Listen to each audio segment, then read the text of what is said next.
The Stanley Parable has to be one of my favorite games of all time. Is it because of the genius writing? No. Is it because of how funny and creative the game is? No. Is it even because of the famous bucket? No. No, the reason I love the Stanley Parable is because I think it's a horror game.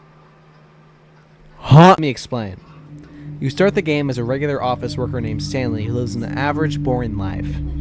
He spends every single day of his life alone in his office typing codes into a computer. Until that one day when he realizes he can leave his office. So he does. And as soon as he does that, he knows there's a narrator in his head saying everything he does and thinks of. When he leaves, he realizes no one is there. Everyone is gone. But who was there in the first place? We know Stanley is, and we can count the narrator even though I don't think he's real. And then that's it, just Stanley. So we have no idea where the rest of the people are, or if they even existed. And they're never even mentioned except when the narrator says they're gone. All of his co-workers were gone. What could it mean? Stanley decided to go to the meeting room. Perhaps he had simply missed a memo. You see, Stanley has a choice to go up or down the stairs in his boss's office. If you choose the down option, you hear him talk about how much he's afraid to lose his job, even making it sound like he's never been up there before. Because in fact, I don't think he has. But Stanley just couldn't do it. He considered the possibility of facing his boss, admitting he had left his post during work hours. He might be fired for that.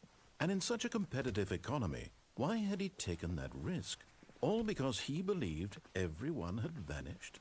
In fact, I think he's been imagining everything inside the office. In fact, I don't ever think he's even in an office.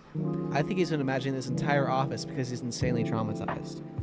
He stays in his office or his room and pretends it's the office, and that's his way of getting out of his own house. But back to being traumatized. I think he's traumatized from his wife's death.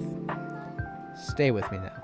In one ending, Stanley goes to see his wife, and on the way there you hear her phone ring.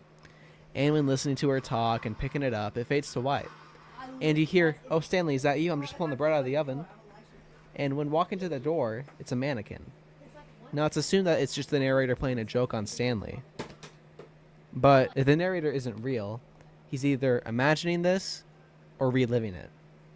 And if he's reliving it, then why? Why is his wife a mannequin? You see, I think when she pulled the bread out of the oven, somehow the oven exploded, killing her instantly.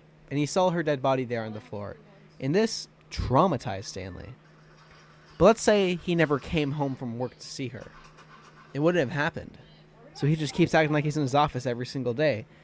And he never leaves until the freedom ending. You see, I think the freedom ending is about Stanley overcoming his problems and trauma. That's just a theory. A game theory. No, but for real, I do miss Matt Pat. Made this video as a tribute to him. One of my favorite childhood YouTubers.